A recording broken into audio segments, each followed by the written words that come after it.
Matthew chapter 24. You shall hear of wars and rumors of wars. See that you be not troubled, for all these things must come to pass, but the end is not yet. They are part of the signs of the end. Then verse 7, nations shall rise up against nation, kingdom against kingdom, and there shall be, watch this one, famines, pestilences like COVID, Ebola, earthquakes in diverse places. And look at verse 8 then. All these are the beginning of sorrows. So if these ones are the beginning of sorrows, what would the main event look like? If these ones are just the preliminaries, what would the main event look like? There's something called in the Bible the day of the Lord. Zephaniah chapter 1 verse 14. And I need to read something for you. There is no prophet in the Bible that did not write about it. Actually, it's almost like it's one of those things you can test a man's ministry with. For example, there was no prophet in the Bible that did not talk about the coming of Christ, his first coming. From Enoch, the first prophet that existed, to the last person, which is John, that wrote the book of Revelation. They all talked about his first coming, then they talked about his second coming. Now, the great day of the Lord is near. It is near and hasted greatly. Even the voice of the day of the Lord, the mighty man shall cry there bitterly. At verse 15.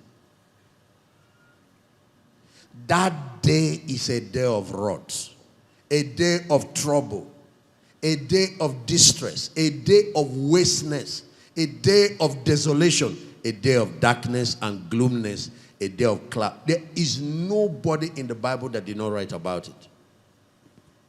2 Peter chapter 3 verse 10. But the day of the Lord will come as a thief in the night, in which the heavens shall pass away with a great noise. This is how that day will end. It's a long period. When they say a day of the Lord, it's not like one day. That's not what it's talking about. It's a season, the last days. But the Bible said it is perilous time, it's days of trouble, days of tribulation. The day of the Lord are the days preceding the second coming of Christ. They also included the time of tribulation, and they extended all the way till he comes to set up his kingdom here on earth. There are even some prophets that extended it to the time when the earth itself will be destroyed. So some of them even extended it. But the day of the Lord will come as a thief in the night, in which the heavens shall pass away with great noise, and the elements shall melt with fervent heat. We have not even gotten here. We are still having the earthquakes, the tsunamis, and all that. The time is coming when everything that man has built on earth will be burned down. Just like Noah's world was destroyed with water, this one will be destroyed with fire. What is going to happen to you if all your life, everything you're building is here? The earth, this earth we're living also, and the works that are therein, all these high rise. Look at how buildings are collapsing, 17 story, 7 story, and as if they are nothing. You know, if the landlord survives, the next crime after we finish with loss of life is my property.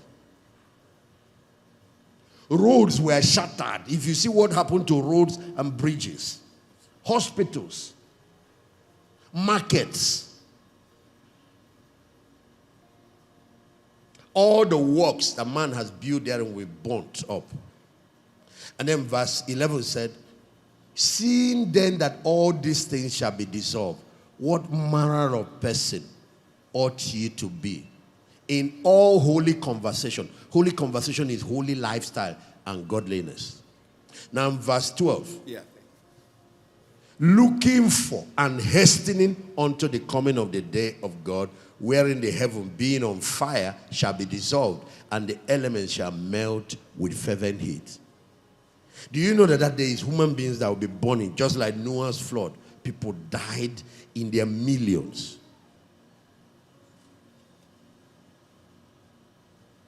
Now, prophecy has three major tools for dividing it. One is what is called the seven seals. Then a period passes, you have the seven trumpets. Then a period passes, you have the seven veils or bowls of God's judgment. So there are three layers, and this thing is going to be happening at increasing level. Now, go to Revelation chapter 6. Let me just touch what Jesus calls the beginning of sorrow. There are seven seals there.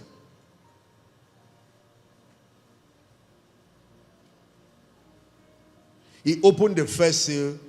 There was a man riding, and that man was wearing white.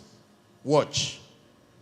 Behold, a white horse, and he that sat on him had a bow, and the crown was given to him, and he went forth conquering and to conquer. Because he was wearing white, some people assumed that it was Jesus. He wasn't Jesus. The person that just opened that seal was Jesus in heaven. He wasn't the one riding the horse. He was the one introducing the riders. But this is the first sign you see in Matthew chapter 24. Please go back to that Matthew 24. Show them verse 3 and 4. And Jesus answered, said unto them, take heed. The first sign he gave is, take heed that no man deceive you. There is a spirit of deception, is a spirit of Antichrist that will ride over the earth. Look at verse 5. Many shall come in my name, saying, I am Christ, and shall deceive many. Okay, before we talk about wars and all that, there is a spirit, and that spirit wears white, rides a white horse, tries to imitate Christ. That's the first seal. Apostle Victor, the order is the 10 horns will come first. Then, according to Daniel, later, when they are in their place, an 11th horn, the little horn, which is the Antichrist, will now emerge. So first, the system of the beast will come. And that's what they are doing now. The system will be in place first, before the final guy will emerge. The system will be in education, in government, in economy, in the media, in health sector. If you see what is going on with health, look at what happened last 2 years. It will be in the security, in the military. All of them will come together to enthrone the man of sin. Even religion, one world religion. And gross deception. So, these things are happening right before our eyes.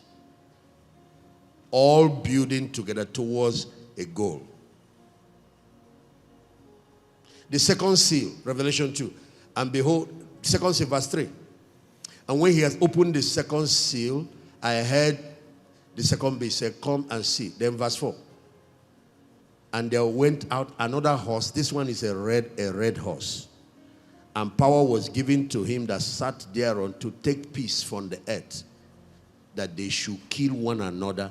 And there was given to him a great sword. So the second horse is a red horse, the red horse rider. Go back to verse 6. This one is war, conflicts. Ye shall hear of wars. That is this second horse ride. And rumors of wars. Now, what I'm trying to show you is that the 7 seals are the beginning of sorrows. By the time we finish with 7 seals and move over to the 7th trumpet, things escalate. By the time you now get to the 7th veil, you are in another level. Now, let me give you a few more. The third seal. The third seal. Okay, you shall hear of wars and rumors of wars. See that you be in no trouble, for all these things must come to pass, but the end is not yet come. Look at verse 7. Nations shall rise against nations, kingdom against kingdom, and there shall be... Okay, now, so that second horse rider, his job is to be causing conflict, that they will kill one another. Now go to the third horse. So you see, there are spirit beings riding on the earth. They are riding flying horses, and they're able to implement these programs on the earth. So people just discuss events. They are not able to understand where it's coming from and where it's headed. Watch this one. And when he has opened the third seal, I heard the third beast say, "Come and see." And I beheld, lo, a black horse rider, and he that sat upon him, a pair of balances in his hand. This one is economic problem.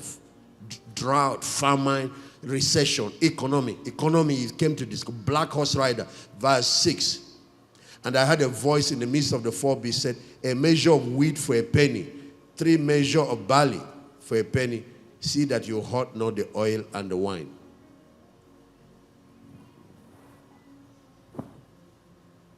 Economic recessions. Some places there will even be drought. The rain will not be falling in order to destroy the economy and cause a lot of hardship, financial hardship for people. After there shall be wars, nations rising against nations. Did you see that the next thing is famine?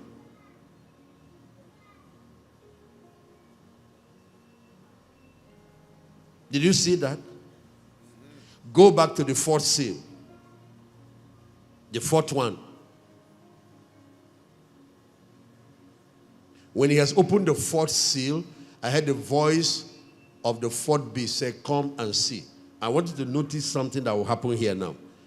And I look, behold, a pale horse. This is a pale horse. It looks like a sickly person. Green in nature. Like when something is sick and is dying. A pale horse. The name of him that sat on this one is Death. Death is an angel, a fallen angel. The Bible said the last enemy that shall be destroyed is death. And he also rides a horse. And hell, which is where the people will get, the angel that governed the underworld, followed him. Now, you know, all these scriptures that we are reading for you have been written first in the Old Testament. Zechariah chapter 4 wrote about these 4 horse riders. And he said when you get to the fourth one, that there are 2 horses. Death is riding on the first, followed by hell, the angel of the underworld. So death does the killing, hell takes them down to the underworld. But there is something I want to show you here. And power was given unto them to kill a 1/4 part of people on earth. What is 1/4? Please give me NIV. There before me was a pale horse. His rider's name was Death. Hades was following close behind him. They were given power over a 1/4 of the earth to kill by sword, by famine, by plagues, and by the beasts of the earth. What is going on, Brother Mike? When we got to the 4th horse rider, he combined all the other first 3. So it's not like the other first 3 rode and vanished. All of them, 4 of them now combined their instrument. The one that was war brought his tools.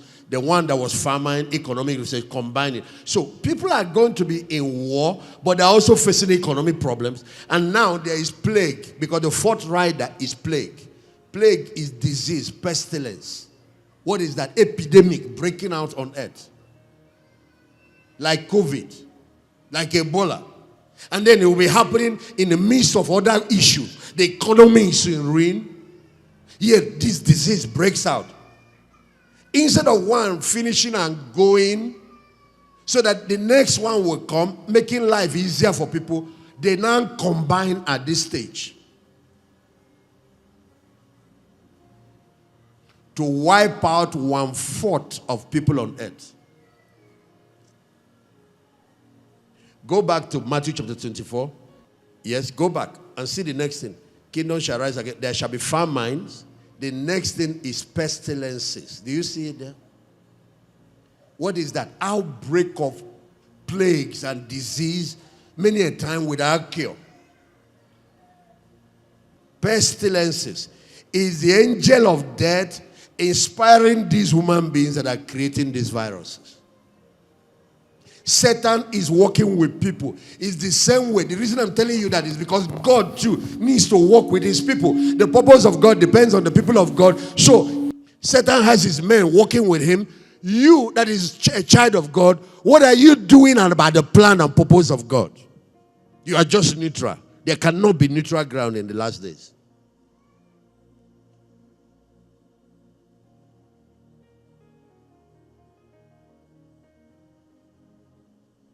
What is the promise he makes them? Why they are willing to introduce instruments of death? Because even if you say war, this angel does not just throw war from heaven. It is people that manufacture these nuclear weapons. So Satan does not work without using people.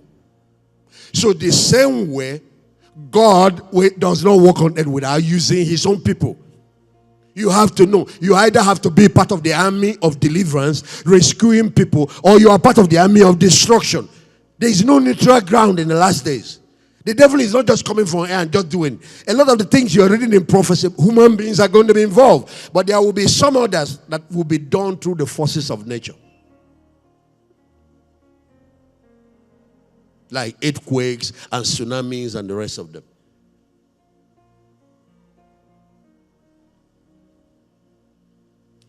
Pestilences. And the Bible didn't say pestilence, so we know it will happen once. Ebola came and went. Bubonic plague came and went. Now COVID has come and gone. And notice, according to prophecy, that this thing is going to take 1/4 of people on earth. Now, when we enter the second layer, after these are beginning of sorrow, and yet during beginning of sorrow, up to 1/4 of people on earth will die. Now, if we're they announced that we are past 8 billion now. 1/4 of 8 billion is what? Is that not 2 billion people that will die? 2 billion people. And this is just beginning of sorrow. When we cross over to the seventh trumpet, there is a place that got to, it was 1/3 of the people on earth that died.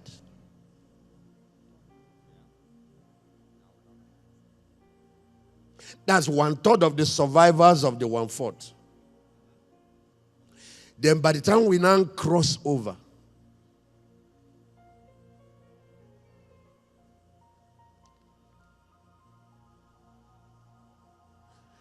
and most of what you call beginning of sorrows are going to happen before the rapture. And it's already on.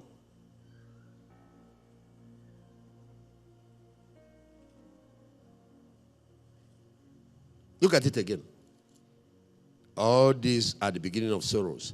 But go back to verse 7. I want them to see that there is one more thing that is part of the beginning of sorrows, earthquakes. Is that not there? Earthquakes in where? Diverse places. Go down there, let's see. The fifth, when they open the fifth seal, there's something that happened there. The fifth, earthquake is in the sixth, but let's do the fifth first. I need you guys to see that. The fifth, when he has opened the fifth seal, I want to watch this. I saw under the altar the souls of them that were slain for the word of God, just for preaching, and for the testimonies which they held, for saying I'm a Christian. Now verse 10. And they cried with a loud voice, saying, how long, O Lord, holy and true, dost thou not judge and avenge our blood on them that dwell on the earth? They want God to judge. You see, departed saints that were murdered and killed in heaven, they are crying out that God will judge their blood, just like Abel's blood was crying, on those that are on earth. But now look at what the Lord told them. Yes? And white robes were given to every one of them, and it was said to them that they should rest yet for a little season, until their fellow servants, their fellow believers also, and their brethren that should be killed as they were, should be fulfilled. So there is a number of Christians that will be martyred before that judgment will begin. God told them, you're already in heaven, but there are more believers on earth. You know what this seal is? It's about persecution, even the return of martyrdom. Will you be able to stand that? Okay, let's go back to Matthew chapter 24 and see Jesus warning about it. He said, then, After telling us in verse 8 that these are the beginning of sorrows, he said, then shall they deliver you up to be afflicted and shall kill you. Do you see that martyrdom is coming back? And ye shall be hated of all nations for my name's sake. This coming one world religion, this thing that they are pushing, is going to lead to persecution of people who are genuinely saved, who don't want to play that game with them, who don't want to follow in the persecution is coming. Everybody will not be killed, but many shall be.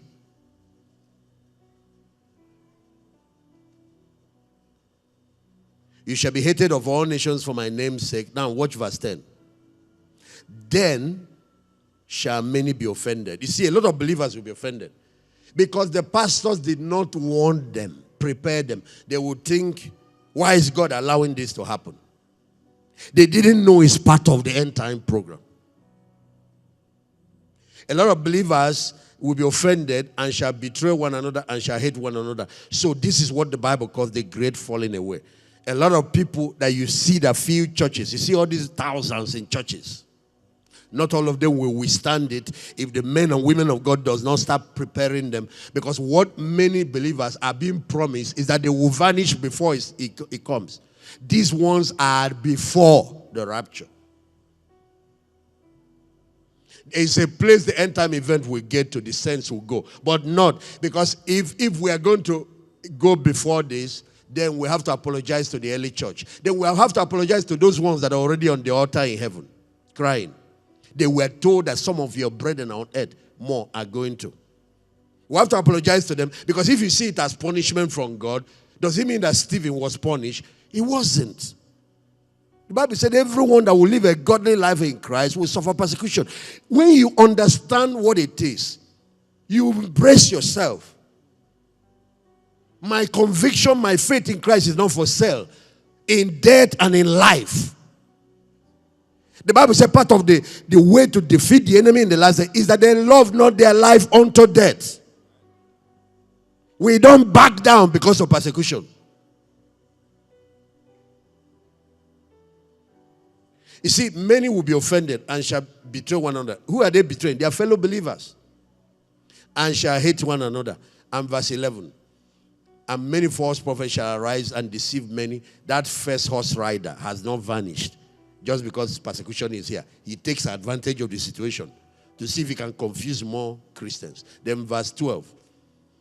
And because iniquity shall abound, so there is going to be increase in lawlessness, evil, sin everywhere, the love of many shall wax cold. Don't let that happen to you. That's why it's sent as a warning. A lot of people start losing their zeal for the Lord, start waxing cold.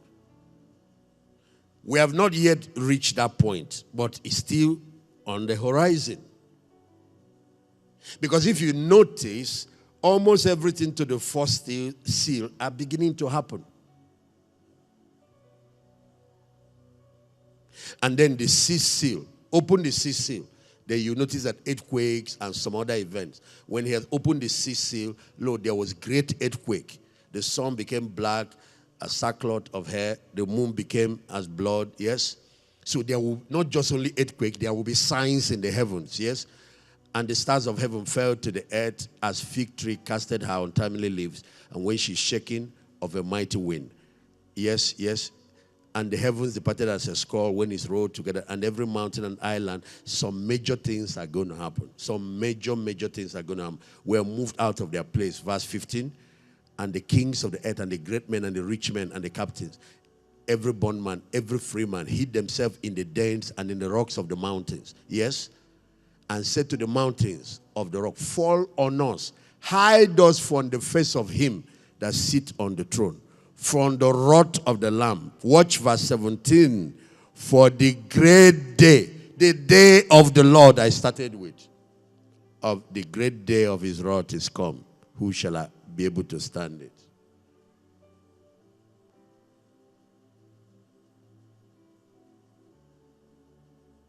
Now go back to that verse 7. You will see that earthquake was the next thing listed there. even before persecution. Yeah, there shall be famine, there shall be pestilences, and there are earthquakes in diverse places.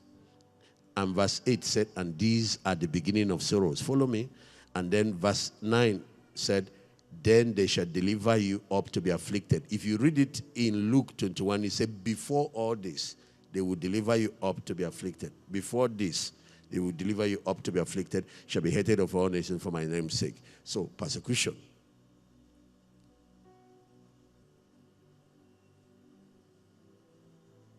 All over the world, the Spirit is moving. All over the world, as a man first said it should be.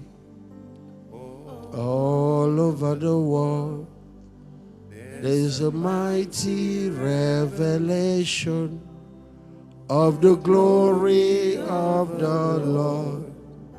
As the waters cover the sea. Gentlemen, I'm back to you, Brother Mike. What's going on earth? Thank you, Pastor. The end is here, and our time is short. We are fast approaching the time of the end. And we need to begin to ask, we need to begin to look at that 2 Peter. Can you please go back to 2 Peter 3 and verse 11. It says, since everything will be destroyed in this way, what kind of people ought you to be? I think what should be going on in your heart and mine is, Lord, how do I stand for you in times like this? How do I live for you in times like this? Apparently, God has provision for his own. Even in the midst of the beginning of the sorrows of the last days, God has provision for all of us. But it says we need, what kind of person? We should be people who purifies ourselves. 2 Corinthians 7:1 talks about there is a way in which God purifies us. There is a way in which we purify ourselves. We need to look for things what are the things that are corrupting me that I need to stay away from? I need to keep away. Now that responsibility is on me. See, therefore, since we have these promises, dear friends, let us purify ourselves from everything that contaminates body and spirit, perfecting holiness out of reverence for God. That is a starting point. Each and every person need to take on that responsibility to him or herself. Purify yourself. 2 Peter 3:12 NIV. It talks of hastening even the day of the Lord. We are even to engage in activity to hasten this. As you look forward to the day of God's and speed, it's coming. Did you see that? We are to speed up the coming of the Lord. Yes, sir. So that is also something that, and that's by getting involved in finishing the task, yes, sir, of reaching the world, the yes, Great sir, Commission. Yes, sir. So as you prepare yourself, first and foremost, you need to get involved in speeding its coming. To hasten is coming. First you prepare yourself, you live a crucified life, and second by getting involved in his mission on earth. The reason you need to understand why the Bible asks us to speed up the return of Christ is because there is one thing that delays him in the midst of all these signs. Matthew chapter 24 verse 14 tells us that. He said, all these signs will be happening, but the end is not yet. Then he tells us what will cause the end to happen. And this gospel of the kingdom will be preached in the whole world as a testimony to all nations. Then the end will come. So what is delaying it is that God, if he comes, it's over for people. It's over. There won't be a second chance.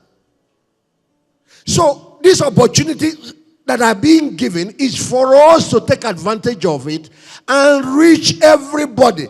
You remember during Noah's time, while the ark was being built, God gave Noah time. He was a preacher of righteousness to warn his generation. Because once that flood starts, there is no going back.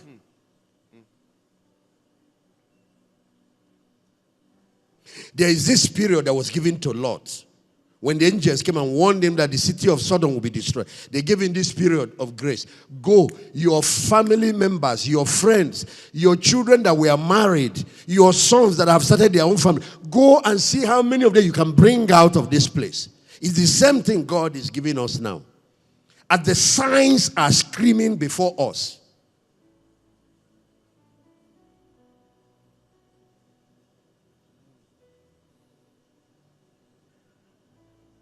so one is living the life that makes us ready for his return, living godly life. The other is being involved in hastening the coming of the Lord.